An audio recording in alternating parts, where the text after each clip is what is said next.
The wind was a thief.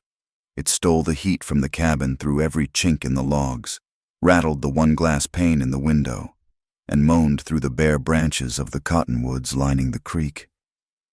It was the sound of a hollow world.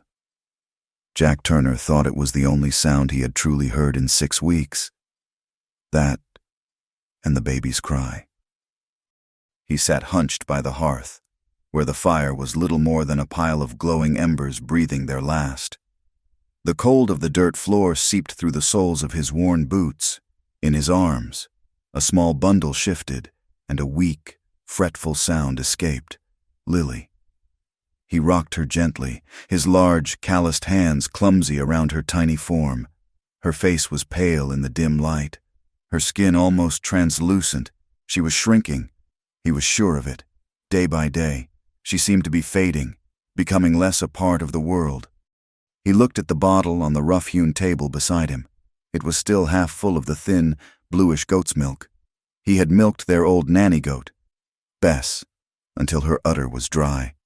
But the milk was not enough. It was not right. Lily would take a few sips, then turn her head away, her small body arching as if in pain, her cry turning sharp and thin. He had tried watering it down, warming it more, warming it less. Nothing worked. It was poison to her, not sustenance. A gust of wind slammed against the cabin, and dust sifted down from the ceiling. Jack pulled the blanket tighter around Lily. His own hunger was a dull ache he had long since learned to ignore. It was the child's hunger that was a razor in his gut. A man was supposed to provide. He had built this cabin with his own hands, cleared this land, fought off predators both four-legged and two. He had brought his Mary here, promising her a life. He had promised her he would keep her safe. He squeezed his eyes shut. The memory of her was a fresh wound. Her smile, the way her hair caught the sun when she was hanging laundry, the feel of her hand in his. He had failed her. The birthing fever had come on fast, and the doctor from Dry Willow had arrived too late, smelling of whiskey and shaking his head with a practiced air of sorrow. He had left with a $5 gold piece, and left Jack with a tiny, screaming infant and a silence in the cabin so vast it felt like the earth had cracked open. Now he was failing her again. He was failing their daughter. He had burned the last of the spare wood yesterday. This morning, he had taken his axe to Mary's rocking chair. He had hesitated for a long time, his hand resting on the smooth, worn wood where her hands had so often rested. He remembered her sitting there, humming a tune while she mended his shirt, her belly swollen with the promise of Lily. The chair was the last piece of true comfort in the house. The thought of it turning to ash felt like a final betrayal. But Lily's shivering had decided him. The sharp, clean sound of the axe splitting the wood had echoed the breaking in his own chest. Survival had a terrible price. Now, the warmth from that sacrifice was gone, and the cold was returning. Lily's cry was weaker now, a kitten's mewl. It was a sound of surrender. Panic, cold and sharp, pierced through the fog of his exhaustion. He could not sit here and watch her die. He could not. He was a man of action, a man who solved problems with his hands, with sweat, with the force of his will. But this was a problem he could not punch, or chop, or fence in. He stood up. Lily still cradled in one arm, and paced the small cabin, 3 steps to the window, 3 steps back to the hearth. The floorboards creaked under his weight. His mind raced, searching for an option he had not yet considered. He had no money for the expensive canned milk at the general store, and even if he did, he doubted it would be any better than the goat's milk. Wet nurses were for the rich in eastern cities, not for dirt ranchers in the Colorado wilderness. He stopped in front of the door. An idea, born of pure desperation, took hold. It was a shameful idea. It went against every instinct he had, every lesson of self-reliance he had ever learned. A man did not ask for help. A man stood on his own 2 feet or he fell. To ask was to admit weakness, to admit failure. He looked down at Lily. Her eyes were closed, her breathing shallow. Her tiny hand was curled into a fist no bigger than a walnut. He was a man, but he was a father first. His pride was worth nothing if his daughter was in a grave beside her mother. He laid Lily carefully in her small wooden cradle near the hearth. Tucking the worn blanket around her, he found a piece of smoothed pine wood he had intended for a shelf, with a piece of charcoal from the fire, his hand shaking slightly. He wrote. The letters were stark and black against the pale wood. If anyone has milk, please save my daughter. He did not sign his name. There was no need.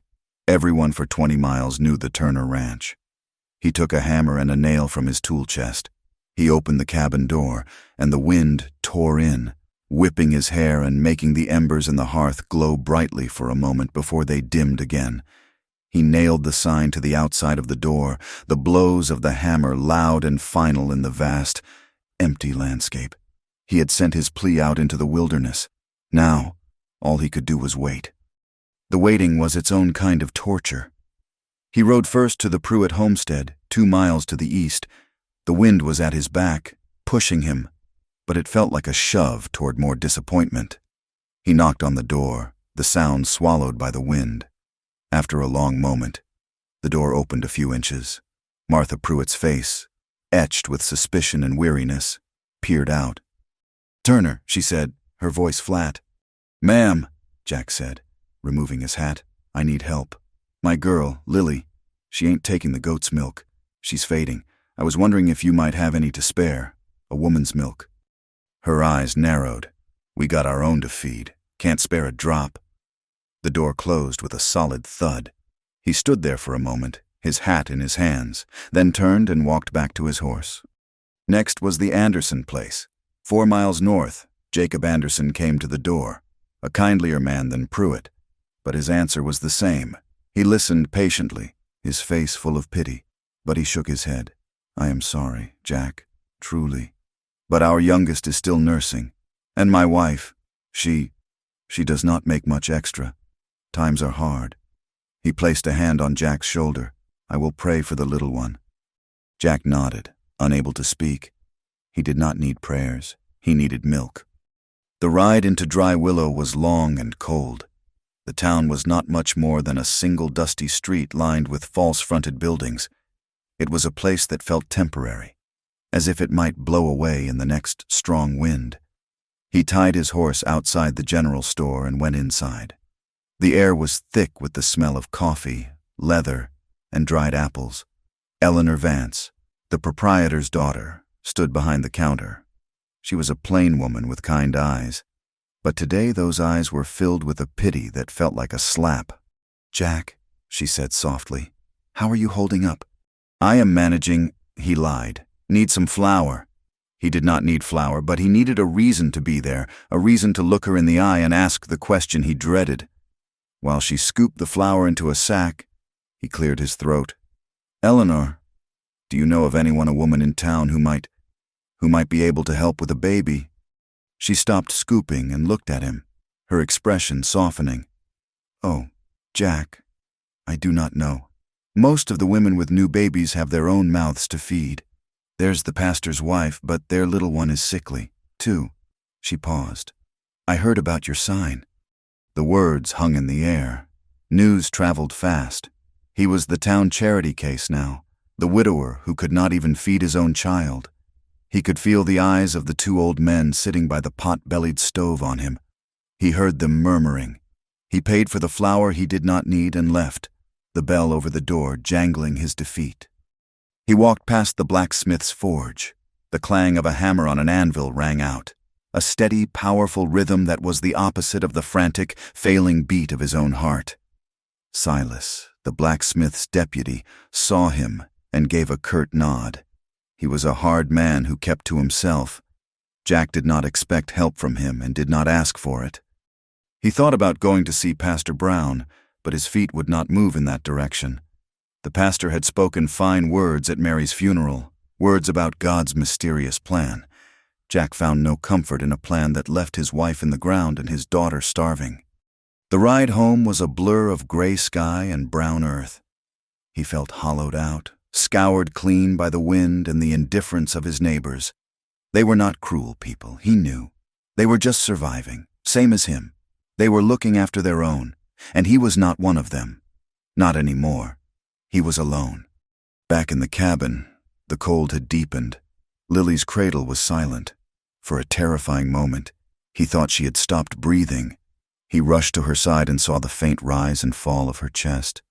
She was asleep, but it was the sleep of exhaustion, not peace. Her face looked pinched and old. As dusk settled, the wind grew stronger, and a cold rain began to fall, lashing against the window pane. He managed to get a small, smoky fire going with the last of the wood from Mary's chair. He sat in the growing dark, holding Lily against his chest, her small weight a heavy burden of his failure. He had done everything he could. He had swallowed his pride, he had begged, and he had been turned away. There was nowhere else to go, no one else to ask. The sign on his door was a monument to his foolish hope. The rain turned to sleet, rattling on the roof like a handful of thrown pebbles. The fire dwindled again, the embers pulsing a weak, dying red. The hearth was growing cold, a reflection of the hope that had turned to ash inside him. He had lost his wife. And now, in this cold, dark cabin, surrounded by the howling emptiness of the prairie, he was going to lose his daughter. He pulled the blanket over them both, closed his eyes, and listened to the storm. The storm was a living thing, a beast of wind and ice clawing at the small cabin. Jack sat in the near dark, the last of the embers in the hearth casting a faint, pulsing glow that did nothing to warm the air. He had given up. The fight had gone out of him, leaving a cold, heavy resignation in its place. Lily was unnervingly still in his arms, her breath a fragile thread he strained to hear above the roar of the wind. He was a man adrift in a sea of failure, waiting for the final wave to pull him under. Then came a sound that did not belong to the storm. A sharp, solid knock on the door. Jack's head jerked up. He must have imagined it. No one would be out in this. It was just the wind, playing tricks with a loose shutter. He held his breath, listening. It came again, louder this time, more insistent. A human fist against his door. He moved slowly, stiffly, his mind struggling to catch up. He gently laid Lily in the cradle, his heart beginning a slow, heavy thud against his ribs. Who could it be? Another neighbor coming to offer prayers he did not want the pastor, braving the storm to speak of God's plan. He lifted the heavy bar from the door and pulled it inward. The wind screamed into the cabin, a blast of icy rain and sleet that made him stagger back. A figure stood on his doorstep, wrapped in a dark, soaked shawl, head bowed against the gale.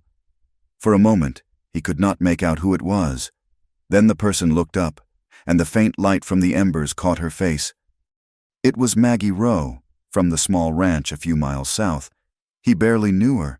He knew her husband had died in a logging accident last fall, and he had heard whispers in town that she had lost a baby not long after.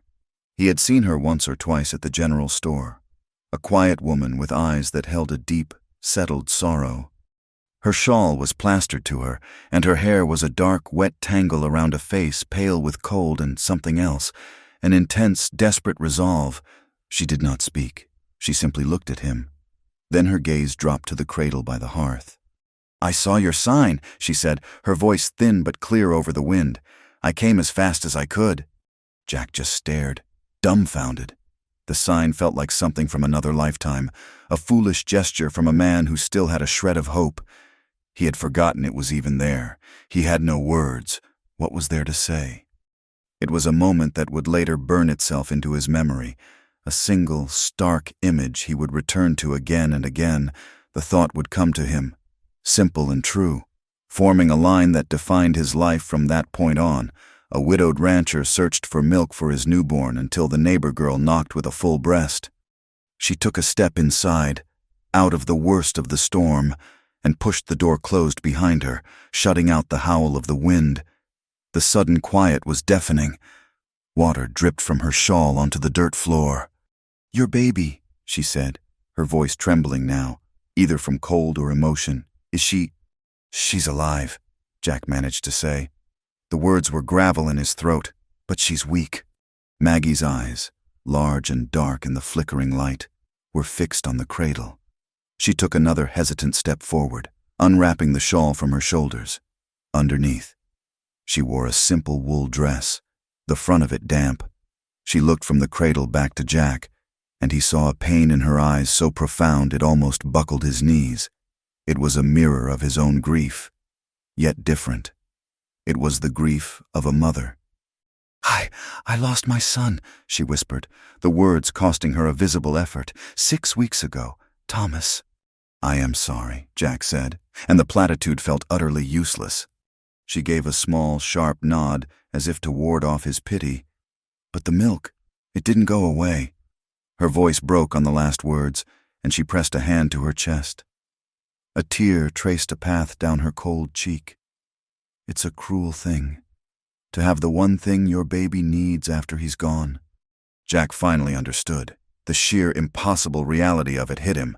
He had ridden for miles, begged strangers, humbled himself before the town, and found nothing but closed doors and empty pity. And now, in the heart of a blizzard, salvation had walked through his door. "Let me," Maggie said. It was not a question, it was a plea. "Please, let me feed her." The intimacy of the request was staggering. A strange woman, his child.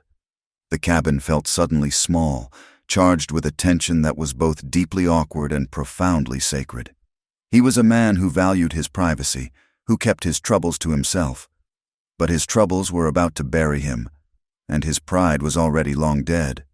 He could only nod. He could not look at her. He felt a flush of heat creep up his neck, a feeling of shame and immense, overwhelming gratitude. He turned his back, facing the cold stone of the hearth, giving her the only thing he could, a small measure of dignity and respect.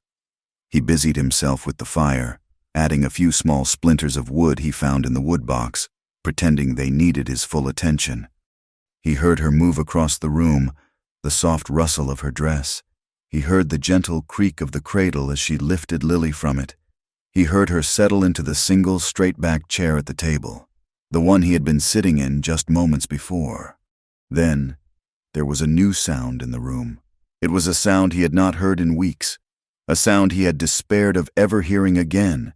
It was the soft, rhythmic sound of a baby nursing, a hungry, contented suckling that was the purest music in the world.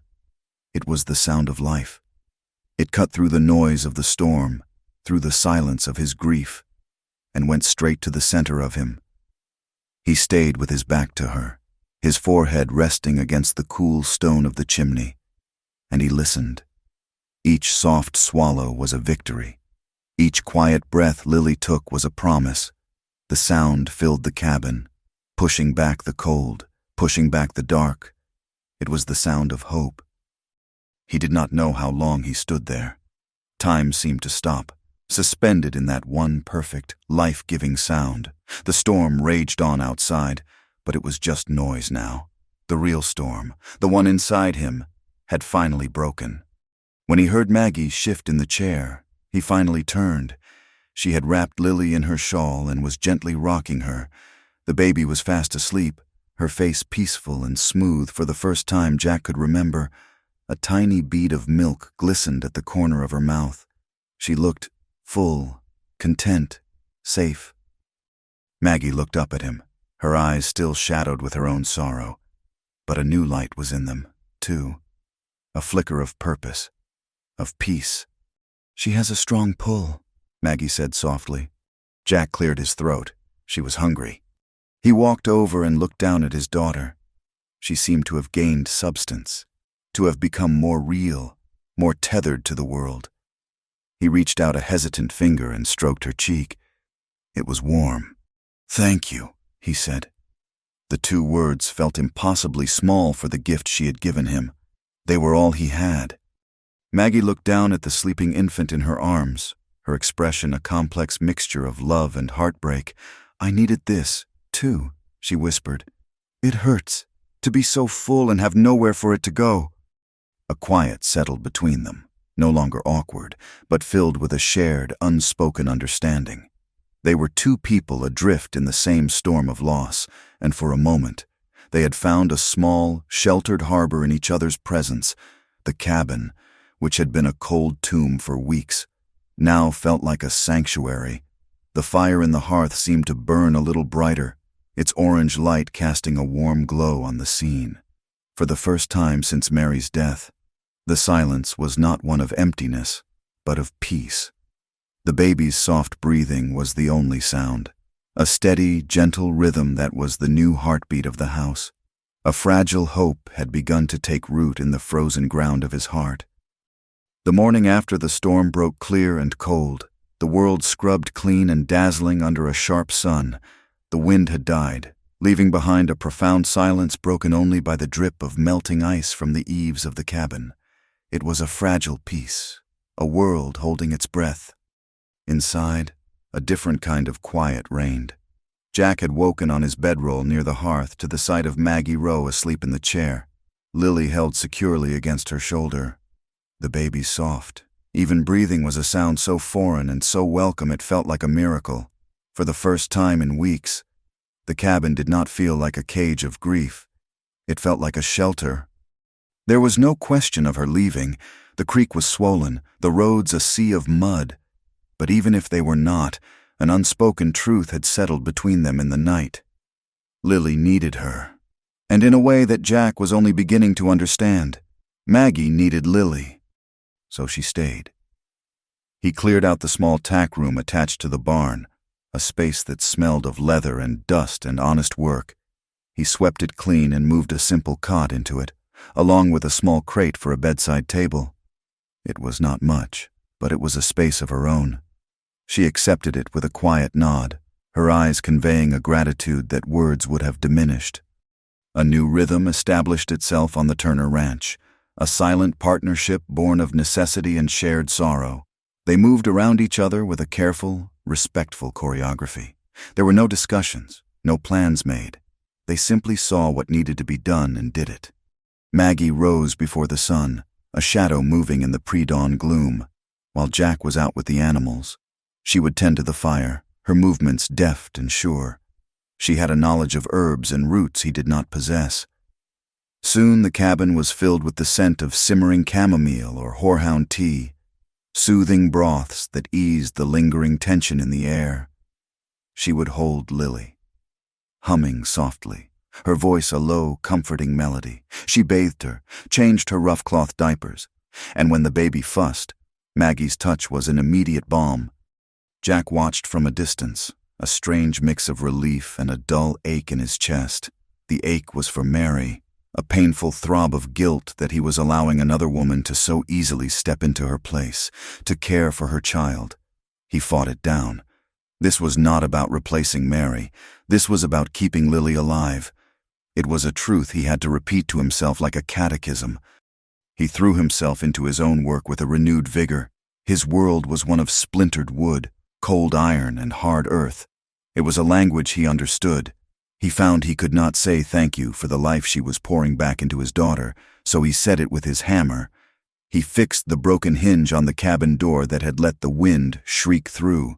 He planed the edge of the door itself so it closed flush and silent, no longer rattling with every gust. The sound of his saw and the steady, rhythmic fall of his hammer became the backdrop to their days, a constant, percussive statement of repair. He was mending the broken shell of their home. One afternoon, Maggie found him in the barn, meticulously reinforcing a wobbly leg on the kitchen table. He was so focused he did not hear her approach. "I am clumsy with these things," he said, not looking up. It was the closest he could come to an apology for the state of the house. Maggie ran a hand over the rough wood of the tabletop. "Clumsy but sturdy is a good thing," she replied softly. "It lasts." Their conversations were like that short, practical exchanges that carried layers of unspoken meaning. They spoke of the weather, the dwindling flour supply, the health of the nanny goat. They did not speak of their dead. They did not speak of the future.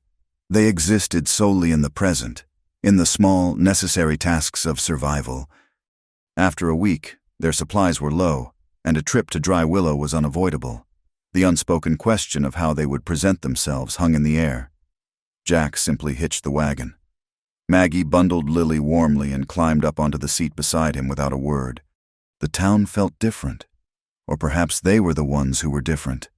As they walked into the general store, conversations lulled. Eyes followed them. Jack felt the stares like a physical weight on his shoulders. He saw the speculation, the judgment, the raw curiosity. A widower and a widow living under the same roof, in a place like Dry Willow. That was a story that wrote itself, and it was seldom a charitable one. Eleanor Vance's kind eyes were now filled with a complicated pity. "Jack, Maggie," she said, her voice a little too bright. "Good to see you out." "We need flour and salt," Jack said, his voice flat, daring anyone to comment further. While Eleanor measured out their goods, the pastor's wife, Mrs. Brown, entered the store. She stopped short when she saw them, a flush rising on her thin neck. She gave a tight, forced smile. "Margaret, it is an act of Christian charity you are performing for Mr. Turner." The words were meant to sound virtuous, but they landed like stones. They were a definition, a label put upon their arrangement to make it palatable to the town. Maggie was charity. Jack was a charity case. Lily was hungry, Maggie said simply, her gaze steady. She did not need her actions justified by the pastor's wife. They finished their business and left, the silence in the wagon on the way home heavier than before. They were an island, and the whispers from the shore were growing louder. They were both thinking of the hard pews in the small church, of the sideways glances and the self-righteous pity. They were thinking of the lives they had lost, and the strange, fragile life they were now building, and how easily the world could misunderstand it. That evening, the air in the cabin was thick with unspoken thoughts. After Lily was asleep, Jack went out to the barn. Maggie could hear the faint, rhythmic rasp of a saw. She assumed he was mending a fence rail or building a new crate. The sound was comforting in its familiarity. An hour later, he came back inside, carrying his creation. It was a rocking chair. It was not like the one Mary had owned, the one he had burned. That one had been delicate, with slender, curved arms. This one was solid, built of thick pine, its lines simple and strong. It was unadorned and unvarnished, the pale wood still smelling of the forest. It was a chair built by a man who was clumsy with things but made them sturdy, made them to last. He did not say anything. He simply placed it by the hearth, in the exact spot where the old one used to sit. It was a shocking, audacious gesture. It was an acknowledgement of the past and a clearing of space for the present. It was an apology and an invitation. Maggie stared at it, her hand flying to her mouth. She understood. He was not replacing a memory. He was building something new. She sat down in it hesitantly. The wood was smooth under her hands. She rocked gently, the motion a soothing balm, for a long time. They sat in silence, watching the flames dance in the hearth. "Thomas, my son," Maggie said, her voice barely a whisper. He had his father's eyes, bright blue. He was only a month old when the croup took him. It was so fast. One night he was warm in my arms, and the next morning he was cold. She stopped, her breathing catching in a sob she refused to let escape. "I still wake up sometimes thinking I hear him cry." Jack listened, his own grief a raw, open wound. He had never spoken of Mary to anyone, not really, but in the warm, fire-lit quiet, with this woman who understood loss in her very bones. The words finally came. "Her name was Mary," he said, his voice rough. "She could tame wild horses. I saw her do it once. A big Appaloosa stallion no one else would go near. She just walked up to it, spoke to it soft, and it ate out of her hand. She was not afraid of anything." He paused, his gaze lost in the fire, except maybe me failing her. "I think she knew I loved her more than I was steady. She made me better than I was." They shared their ghosts in the flickering light, not to compare them, but to let them stand together for a moment. They were two people who had failed to save the ones they loved most. That shared failure was a bond stronger than any pity or charity. When the stories were done, a new quiet descended, one of peace and acceptance. Jack stood and took a flat stone that had been warming by the fire. He wrapped it in a piece of spare flannel and placed it on the floor next to the rocking chair, a small, steady source of warmth for her feet. He did not say good night. He just gave her a small, brief nod. She returned it. It was more than enough. It meant, "I see you." It meant, "I understand."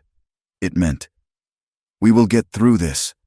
A feeling was taking root between them, deep in the soil of their shared grief.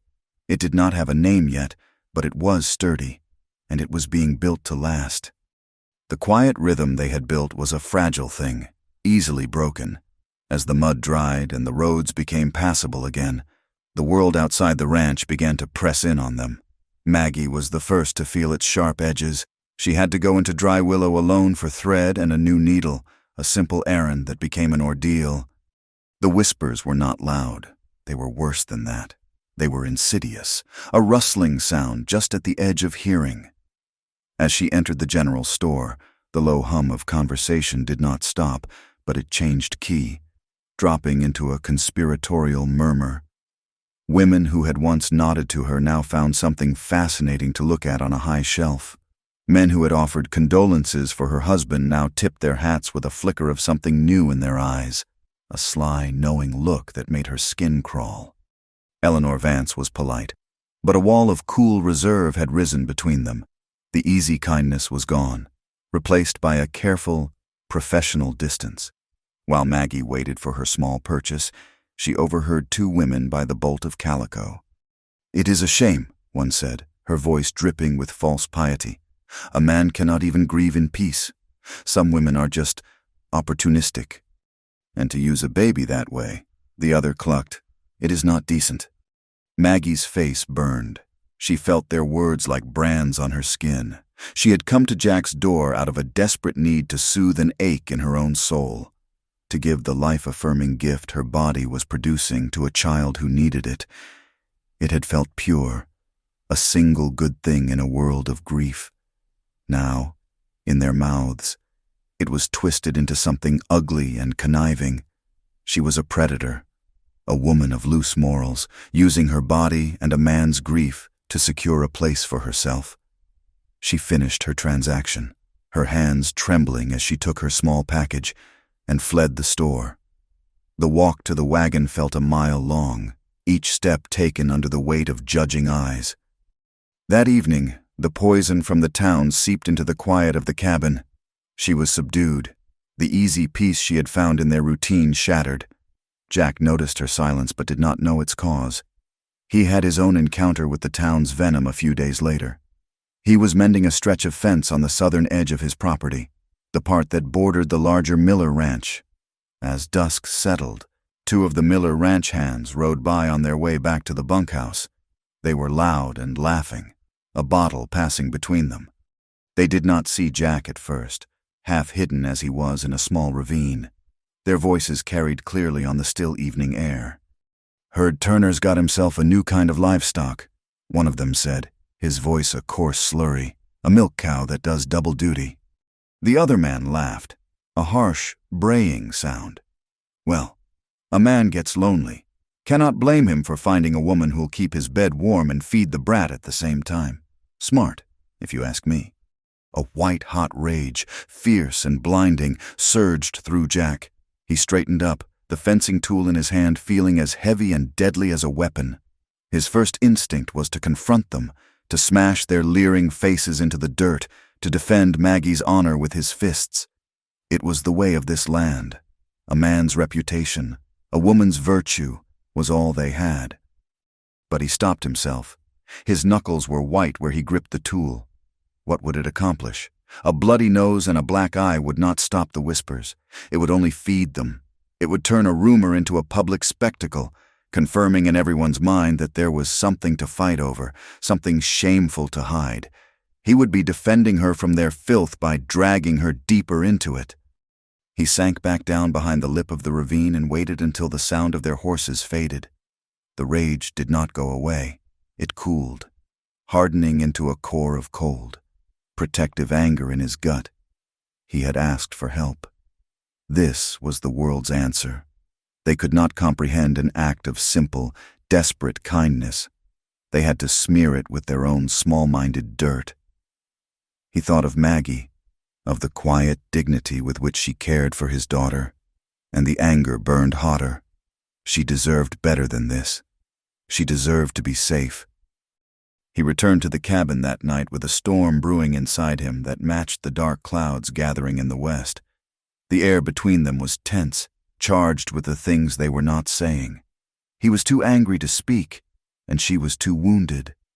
She saw the hard set of his jaw, the cold look in his eyes, and her heart sank. She misunderstood his anger. She thought it was for her. She thought he was finally feeling the shame of their situation, that the whispers had finally reached him and he was regretting his moment of desperation on the night of the storm. Later, as the rain began to fall, a steady, miserable drumming on the roof, she sat in the rocking chair, holding a sleeping Lily. She looked at the child's perfect, peaceful face, and an overwhelming love, fierce and painful, washed over her. She had come to love this child as her own, but what if her love was a danger? She looked across at Jack, staring into the fire, his face a grim mask. She was the source of his shame. She was the trouble she had brought to his door along with the milk.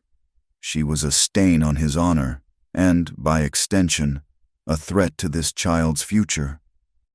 The cruel logic of the town had wormed its way into her heart. She was a survivor. Her own child was gone, and she had lived. Now, she was thriving in the house of another woman's child, in another woman's chair. It felt wrong. It felt like she was stealing a life she had no right to. Her presence was an infection, and it was spreading. She had to cut it out. She had to leave, to disappear, to give Jack and his daughter back their simple, honorable life, even if it was a hard one. The decision was a shard of ice in her chest, but it felt right. It felt like the only decent thing to do. In the deepest part of the night, long after Jack's steady breathing told her he was asleep, she rose. The storm was at its peak, the wind howling and the rain lashing against the cabin. She moved like a ghost. She wrapped Lily in the warmest blankets she could find, her hands working with a desperate, silent efficiency. She took nothing for herself, only the dark shawl she had arrived in. She stood over Jack for a moment, a silhouette in the dying firelight. She wanted to say thank you. She wanted to say she was sorry, but no words would come. She looked at his face, softened in sleep, and her heart ached. Then she turned to the cradle. It was empty. A cold, animal panic seized him. He was on his feet in an instant, his mind clawing its way out of the fog of sleep. "Maggie," he called out, his voice hoarse. Silence. The only answer was the roar of the storm. He saw the door was unbarred, swinging slightly in the wind, letting in a draft of cold, wet air. He rushed to the tack room. The cot was empty. The small space was cold and desolate. They were gone. A raw, primitive fear, unlike any he had ever known, took hold of him. He did not think. He acted. He pulled on his boots, grabbed his coat and the lantern by the door, and plunged out into the raging storm. The wind and rain hit him like a physical blow. He ran for the barn, his feet slipping in the thick mud. He fumbled with the saddle, his cold-numbed fingers clumsy on the buckles. He threw it on his horse, not bothering with the bridle, just looping the reins around its neck. He swung himself onto the horse's back and urged it out into the maelstrom. The lantern cast a weak, bouncing circle of light that was swallowed by the immense, roaring darkness. Where would she go, which way? He scanned the muddy ground, but the driving rain was already washing away any tracks. He felt a surge of pure terror. They could be anywhere. Lost. Freezing. He chose the main track toward the road, yelling her name into the wind, the sound torn from his throat and thrown back in his face.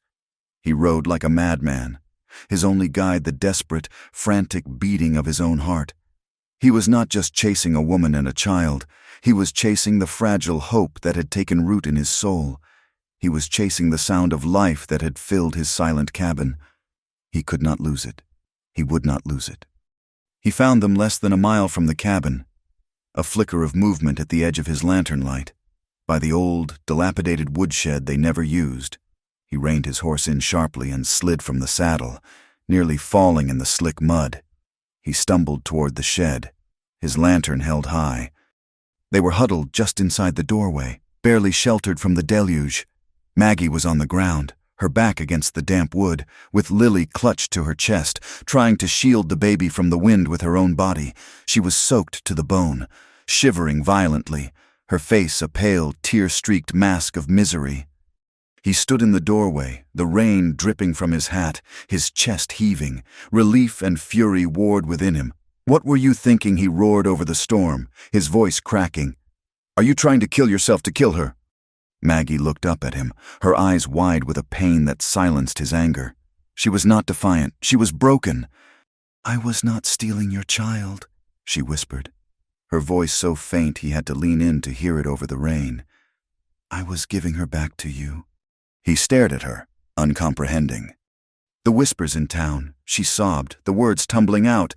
"They think I am, that we are. I am ruining you. Jack, I am bringing shame on you and on her. I heard them.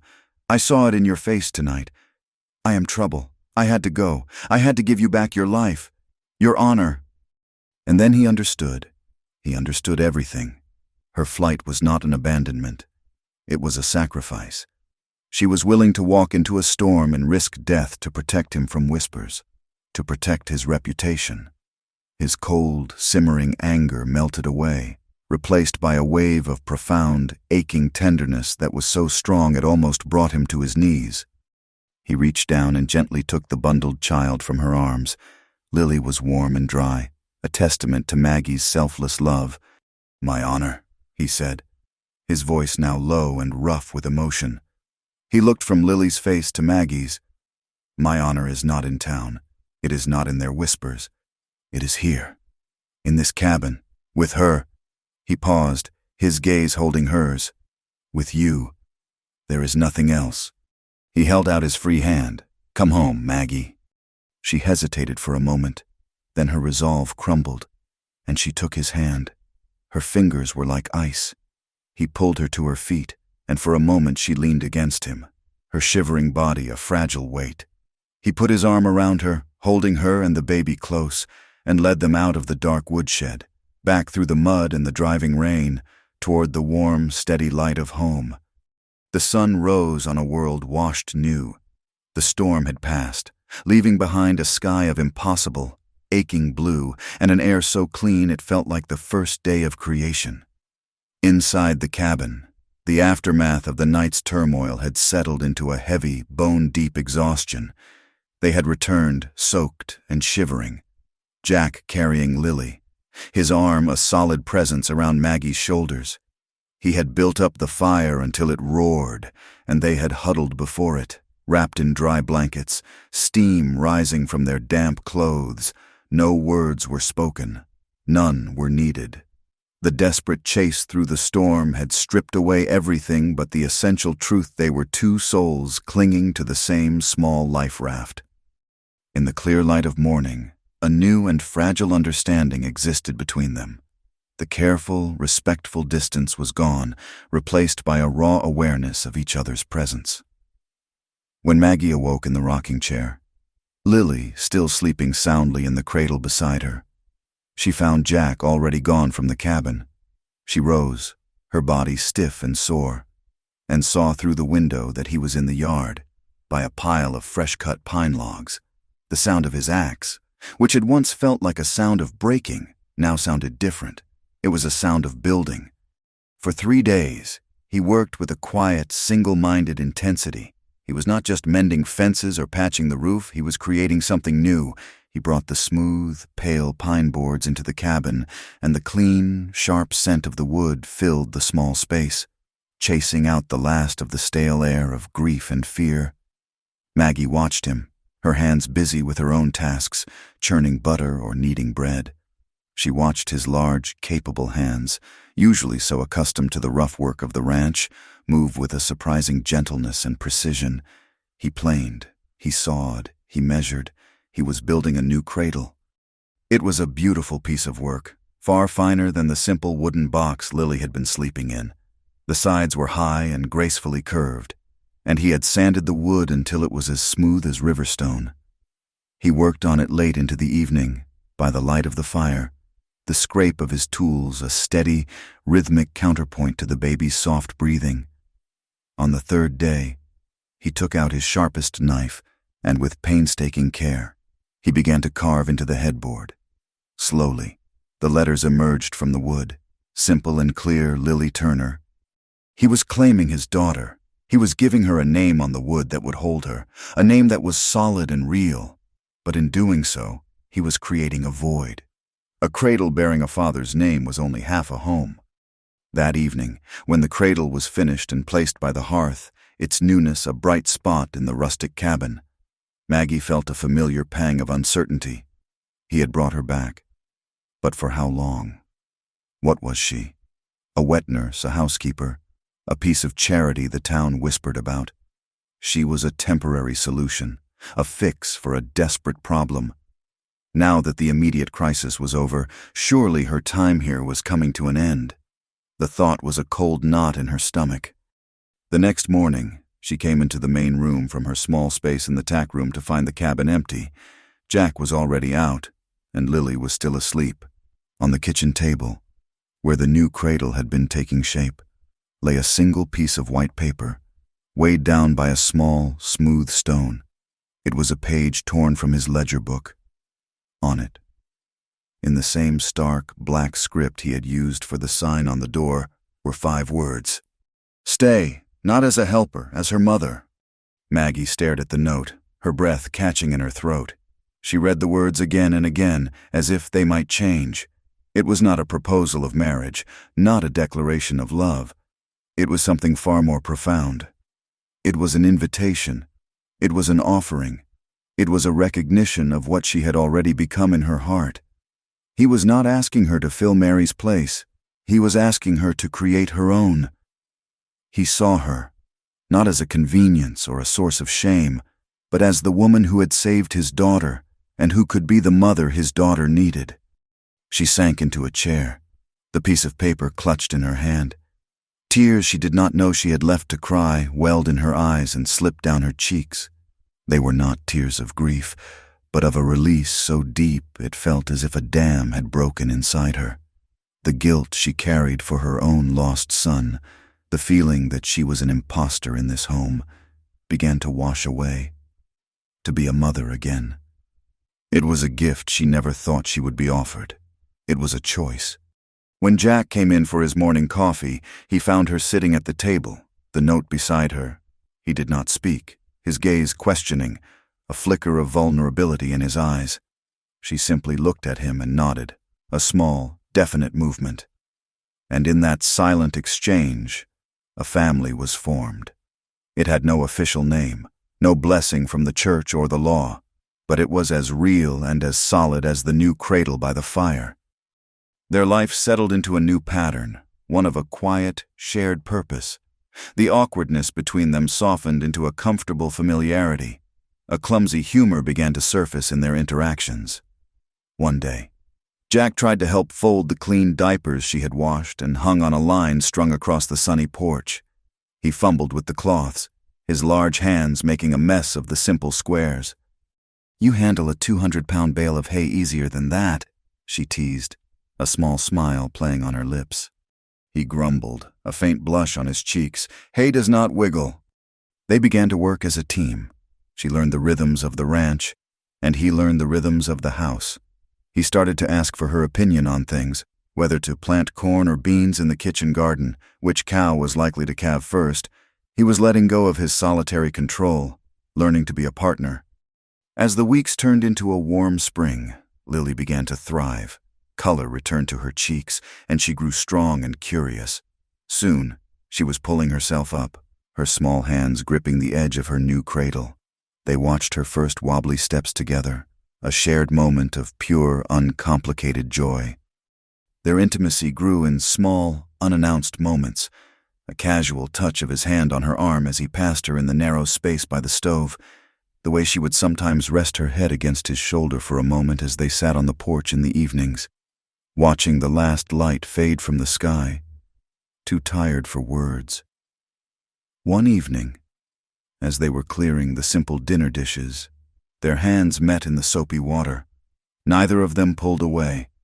He simply turned his hand over and laced his fingers through hers for a long moment, a silent, warm acknowledgement of the bond that was growing between them.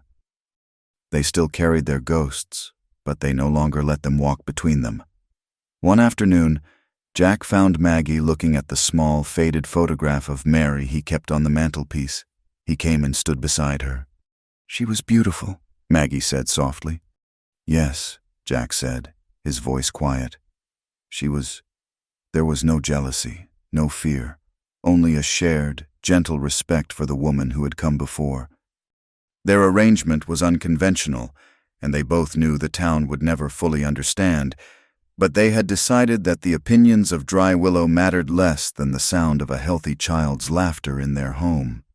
Their world had shrunk to the boundaries of the Turner Ranch, and within those boundaries, they had found a fragile, unexpected peace. They were a family defined not by blood or by law, but by a simple, powerful choice made one clear morning after a storm, the choice to stay. The peace they had built was a house of cards, and the first gust of wind from the outside world blew it down. It arrived in the form of two men on horseback. They were not ranchers. Their boots were too polished, their coats too clean. They sat their horses at the edge of the property, just beyond the rickety gate with its still blank sign, studying the cabin as if they were assessing its value for salvage. Jack saw them from the barn, and his gut went cold. He wiped his hands on his trousers and walked out to meet them, his stride measured, his face a neutral mask. Maggie appeared in the cabin doorway, Lily on her hip, her expression a mirror of his own unease. The older man was thin and severe, with a face like dried leather and eyes the color of a winter sky. The younger man was thick-set and surly, his hand resting a little too casually on the butt of the pistol at his hip. "Jack Turner?" the old man asked. His voice was dry, like papers rustling. "I am," Jack said.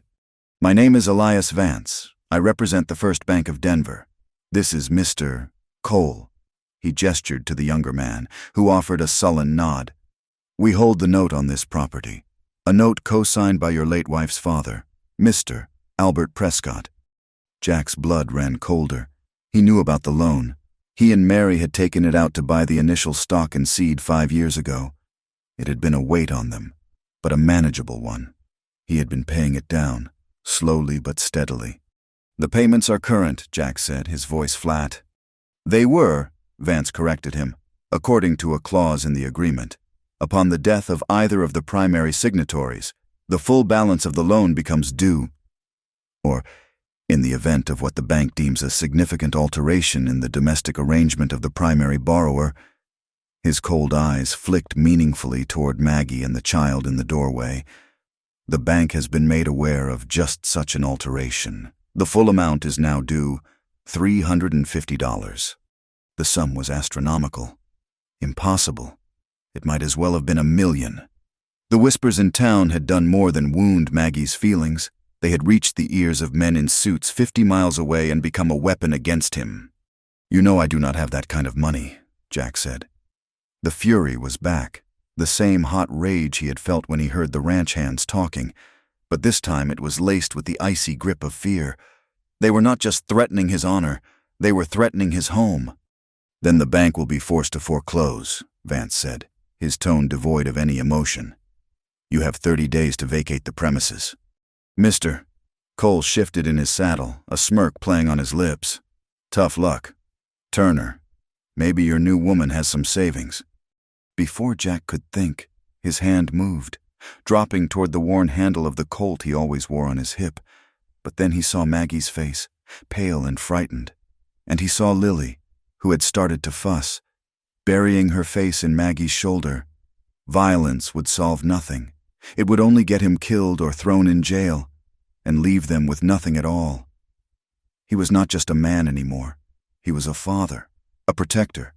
That meant being smart, not just tough. He forced his hand to relax. He took a slow breath, pushing the rage down. He had to think. This land was all he had. It was Mary's legacy and Lily's future. He would not lose it. "There is another way," Jack said, his voice steady and firm, a tone of quiet authority that made Vance raise a thin eyebrow. "The loan is for the land. Let the land pay it." He pointed to the south field, a 10-acre stretch of rocky, unforgiving ground that he had never had the time or resources to properly cultivate. I will plow it and plant it with cash corn. You can have half the crop at harvest. If the crop is good, it should cover a good piece of the debt. If it fails, if a drought or a frost takes it, then we are even. You take the land, and the debt is cleared. You share the risk with me." Vance was silent for a long moment, his cold eyes assessing Jack, the field, the whole desperate situation.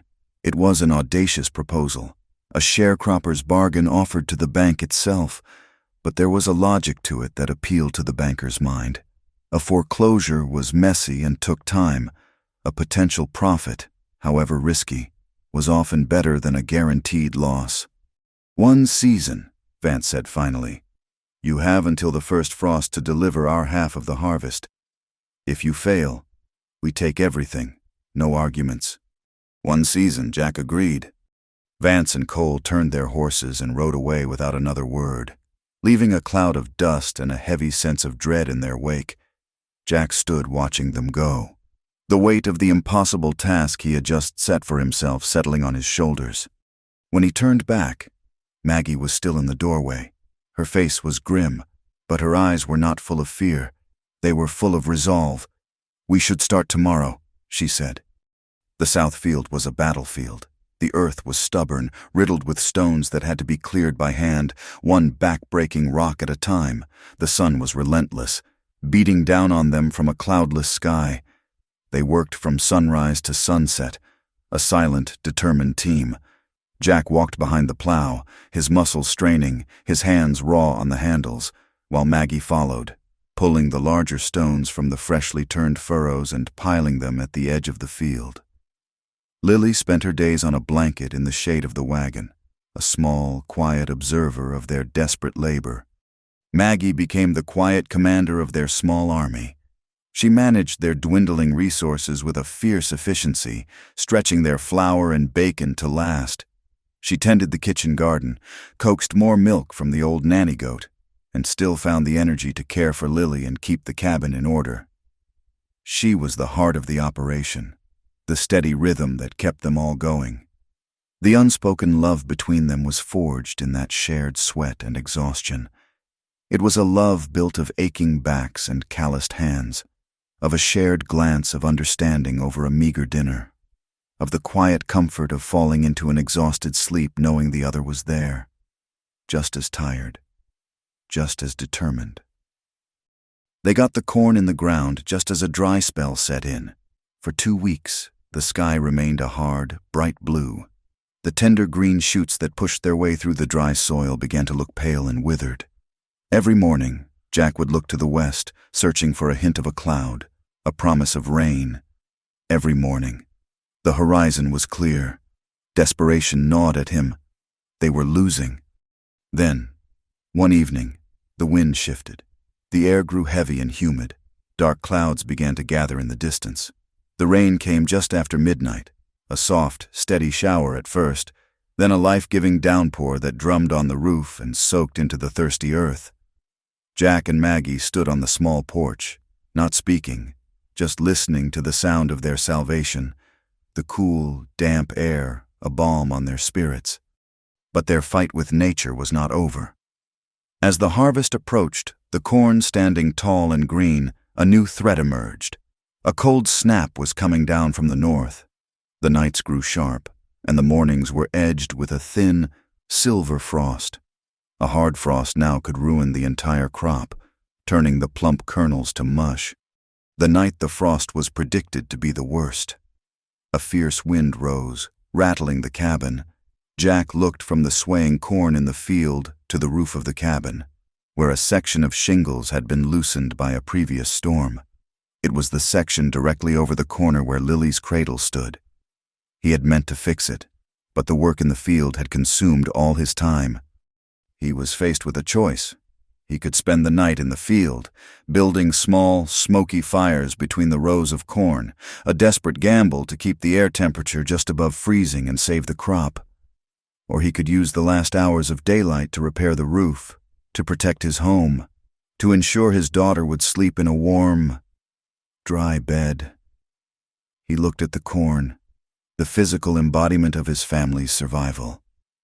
Then he looked at the cabin, and he saw Maggie through the window, rocking Lily by the fire. He did not hesitate. He climbed onto the roof with his hammer and a pouch of nails. He would not risk their home. He would not risk his child. People came before profit. A home came before a harvest. It was a simple, unshakable truth. Let the frost take the corn. He would not let the cold touch his family. He hammered the last shingle into place just as a cold. Hard rain began to fall, the wind tearing at his coat. The next day, as the sun rose, they walked out to the field. The ground was stiff with frost, and many of the corn stalks were blackened and withered. But the storm had passed more quickly than predicted, and a good portion of the crop, sheltered by a small rise in the land, had survived. It was not a bumper crop, but it would be enough. Just enough. A few weeks later, after the harvest was in, Jack took a small sapling he had found growing wild by the creek. It was a white apple tree, small but sturdy. Together, he and Maggie dug a hole in the yard, not far from the porch. They planted the tree, tamping the earth down around its fragile roots. It was a quiet, hopeful act. It was a promise made not to a banker, but to each other. A promise of a future, a promise of roots. It was a symbol of a hope that had bloomed late, after a long, hard winter, a hope that was stubborn and determined to survive. It stood in the yard, a small green testament to their resilience, waiting, like the blank sign at the gate, for the life that would grow around it. 3 years. The seasons had turned, each one leaving its mark, not of erosion, but of growth. The raw, splintered edges of their lives had been worn smooth by the steady rhythm of shared days. The Turner Ranch was no longer a place of stark survival, but a home, humming with a quiet, hard-won vitality. A whirlwind of dark pigtails and boundless energy shot out of the cabin door. A small girl of 3 with her father's steady eyes and her mother's determined chin. "Papa, the chickens are out again." Lily's voice was a bright, clear bell in the afternoon air. Jack, who was reinforcing a corral post, turned and grinned. "Are they now? And whose job was it to latch the coop gate?" Lily put her small hands on her hips, a perfect imitation of Maggie. "It was a very tricky latch," she announced with great seriousness. "It needed a rest." Jack laughed, a deep, easy sound that was heard often on the ranch now. He set down his hammer and scooped her up, settling her on his hip. "A rest? I suppose we will have to go and negotiate with those chickens." From the porch, Maggie watched them, a soft smile on her face. Her hand rested on the gentle swell of her belly, a new life fluttering within. The fear and uncertainty of those first years had receded, replaced by a deep, abiding peace. She was no longer a visitor, a helper, a recipient of charity. She was the heart of this home, the steady hand that turned flour into bread, seeds into a garden, and a house into a sanctuary. Their life was a tapestry woven from small, ordinary moments, the smell of coffee and wood smoke in the morning, the sound of Lily's chatter as she followed Maggie through her chores, the shared, weary satisfaction at the end of a long day's work. The clumsy humor of their early days had blossomed into a natural, witty rapport. They could speak volumes with a shared glance, a raised eyebrow, a small smile. The love between them was not a fiery, passionate thing, but a slow-burning ember, deep and warm and constant. It had grown out of the soil of shared hardship, a love that had the strength of deep roots. Once a year in the fall, Elias Vance still came. He would ride out from town, his face as severe and unreadable as ever, to collect the bank's share of the Southfield's harvest. The first year, he had been all business, counting the sacks of corn with a critical eye, his ledger book open on his saddle horn. But year after year, as Jack delivered the promised share without fail, a subtle change occurred. This year, Vance dismounted, something he had never done before. He accepted the cup of water Maggie offered him, his gaze taking in the sturdy, repaired fences, the healthy-looking livestock, the neat rows of vegetables in the garden. He even spared a glance for the young apple tree in the yard, which had grown surprisingly tall and strong. "You have done well with this place, Turner," he said. It was the closest the man could come to a compliment. "The land is honest," Jack replied simply. Vance looked over at Lily, who was cautiously peeking at him from behind Maggie's skirts. "Your daughter looks healthy." "We have been blessed," Maggie said, her hand resting on Lily's head. Vance made his notes in his ledger, his lips a thin, tight line. As he prepared to leave, he paused.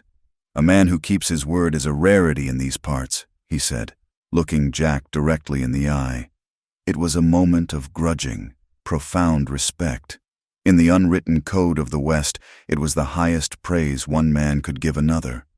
The debt was more than financial. It was a matter of honor, and Jack had met it head-on. The town of Dry Willow had changed its mind as well. Whispers die when they have nothing to feed on, and the reality of Jack and Maggie's life was one of quiet dignity and relentless hard work. People could not hold on to their suspicions in the face of such plain decency. The women who had once scorned Maggie now nodded to her in the street, their greetings genuine.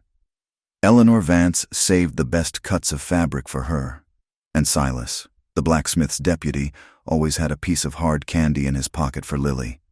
They had not won a battle.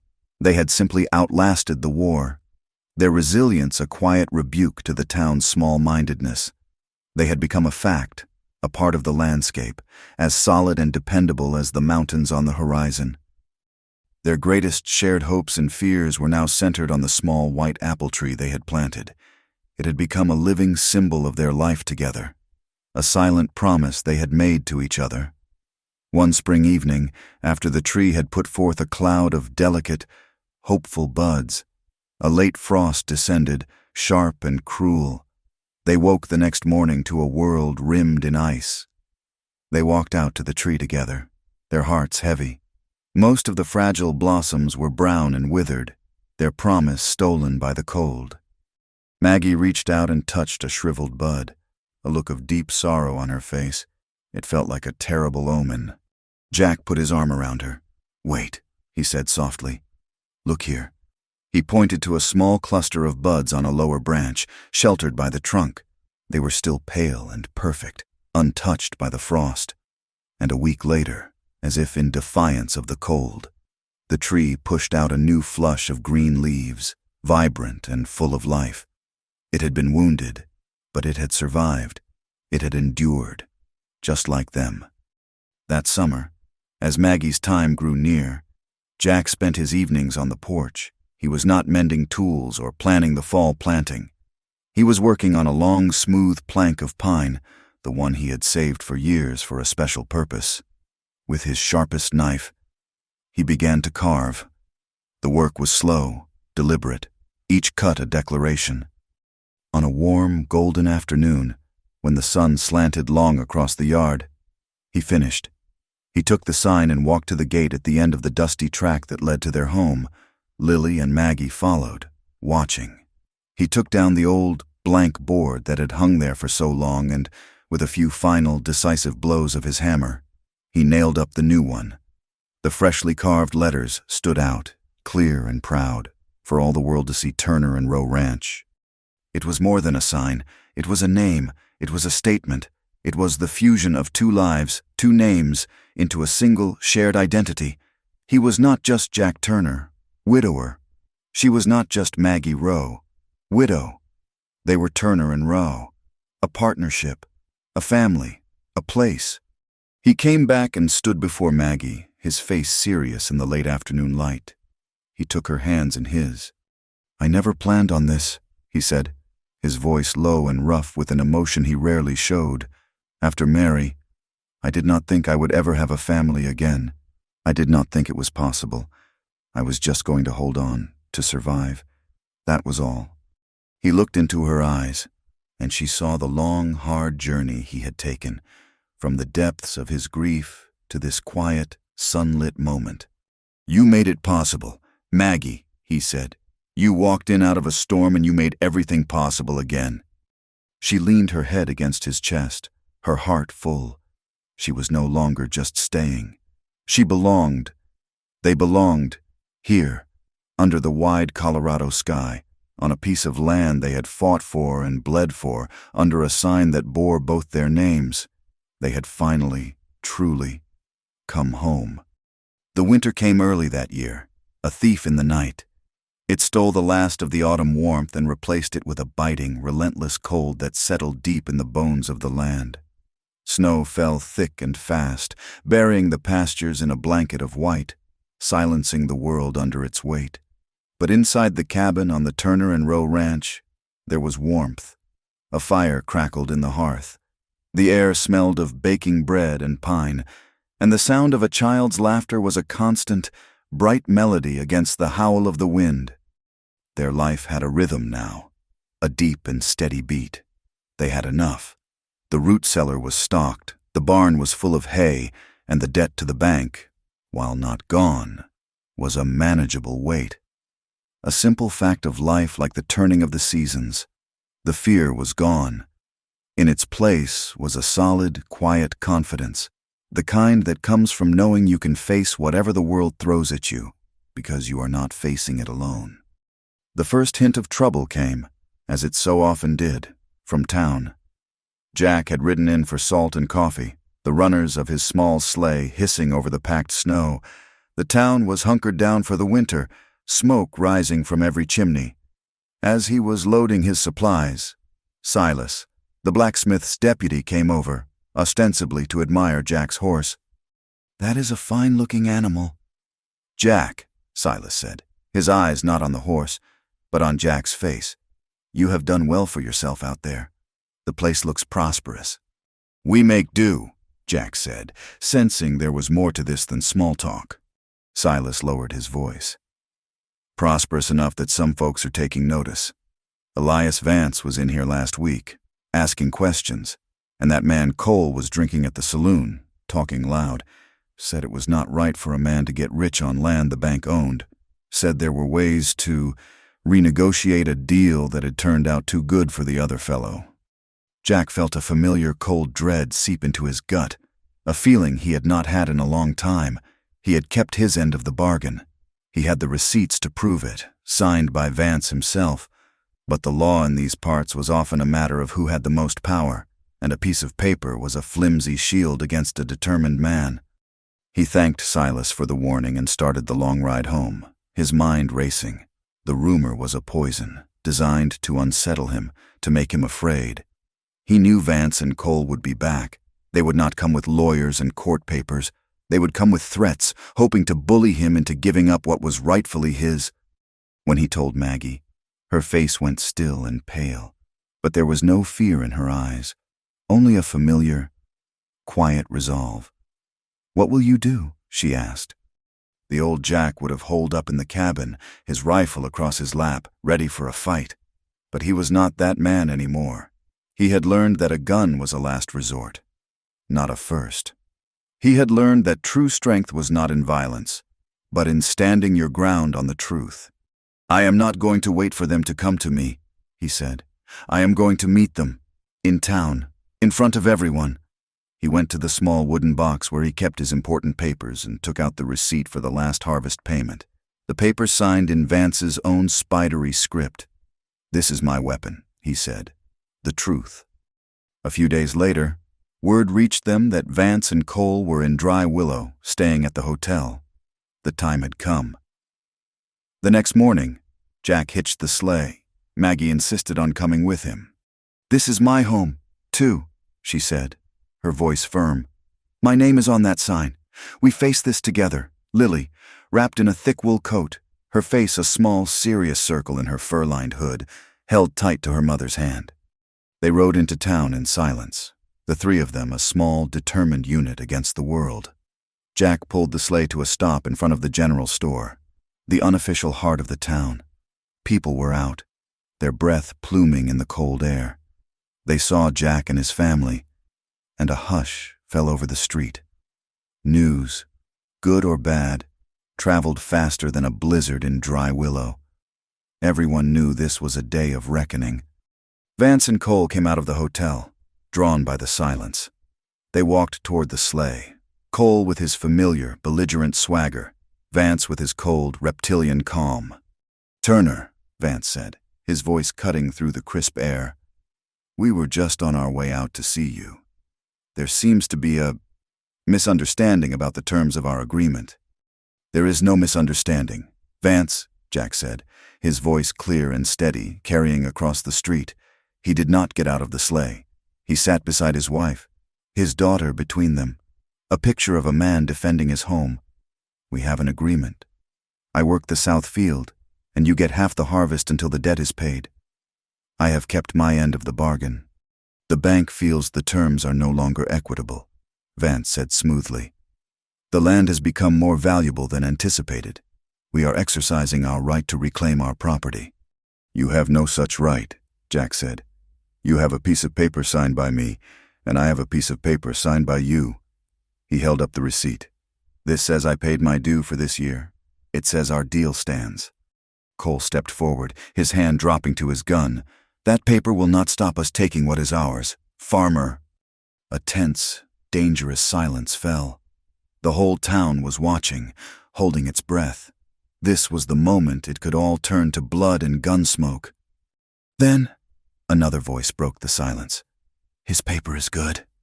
It was Silas, standing in the doorway of the blacksmith shop, a heavy hammer in his hand. "I saw Vance sign it myself last fall, right here in this street. A deal is a deal." Eleanor Vance appeared on the porch of the general store. "Mr. Turner is an honest man," she said, her voice shaking slightly but firm. "He has always paid his debts. Everyone here knows it." Then came Pastor Brown, his face stern. "The good book speaks of honoring your agreements. Mr. Vance, this community will not stand by and watch a good family be cheated out of their home." One by one, they spoke up. The ranchers, the storekeepers, the ordinary people of Dry Willow. The community that had once whispered about him in judgment now stood as a wall of support at his back. They were not armed with guns. They were armed with the truth. They were his witnesses. Vance looked at the faces surrounding him, the cold, hard stares of men and women who lived by a simple code of honor. He was a banker, a man who understood numbers and leverage. He had lost his leverage. To press the issue now would be to make an enemy of the entire town, and that was bad for business. He gave a single, sharp, almost imperceptible nod. The fight was over. He and Cole turned without another word and walked back to the hotel. A moment later, they rode out of town, not looking back. A quiet, collective sigh of relief went through the crowd. It was over. Justice had been done. Not with a bang, but with the steady, quiet voice of a community standing together. The ride home was peaceful, the setting sun turning the snow to shades of pink and gold. That night, a gentle snow began to fall, dusting the world in a fresh coat of white. When Jack woke in the morning, the world was hushed and still. He looked out the window, and his breath caught in his chest. There, in the yard, stood the small white apple tree, its dark, slender branches covered in a delicate tracery of snow. And on those branches, defying the season, defying the cold, were blossoms, a scattering of perfect, five-petaled white flowers blooming in the heart of winter, hope on a bed of snow. He went to Maggie, who was stirring, and brought her to the window. She gasped, her hand flying to her mouth. Lily came and peered out, her eyes wide with wonder. They stood there for a long time, the three of them, watching the impossible sight. A few days later, as the winter storm finally broke and a warm Chinook wind began to melt the snow, Maggie's time came. The birth was easy and peaceful, a world away from the fever and fear that had brought Lily into the world. They had a son, a strong, healthy boy with a thatch of dark hair. Lily crept to the side of the cradle, her face a study in awe. She reached out a small, hesitant finger and touched her brother's tiny, curled hand. "He is very new," she whispered. Jack stood in the doorway, his heart so full he thought it might burst. He watched Maggie, her face tired but radiant, nursing their son. He looked at Lily, already a protective older sister. He was no longer a man broken by grief, but a man made whole by a love he never expected to find. Later that day, he took the sign he had carved, the one that had spent the winter leaning against the cabin wall, and walked to the gate, With steady, sure blows of his hammer, he fixed it to the post, its name a permanent declaration, Turner and Rowe Ranch. He came back and found his family on the porch. The sun was warm and the air smelled of damp earth and melting snow. He knelt and gathered Lily into his arms, then sat beside Maggie, who held their new son. Together. They looked out at the small apple tree, its miraculous blossoms glowing in the afternoon light. It had been tested by the frost, but it had survived. It had bloomed against all odds. "If this tree still blooms," he whispered, his voice thick with emotion, "our love is still alive." Thank you for joining me on this journey. I would love to hear where you are listening from in the comments so we can all connect. And please remember to subscribe to my channel Wild West Night, like the video, and press the hype button to help this story reach more listeners.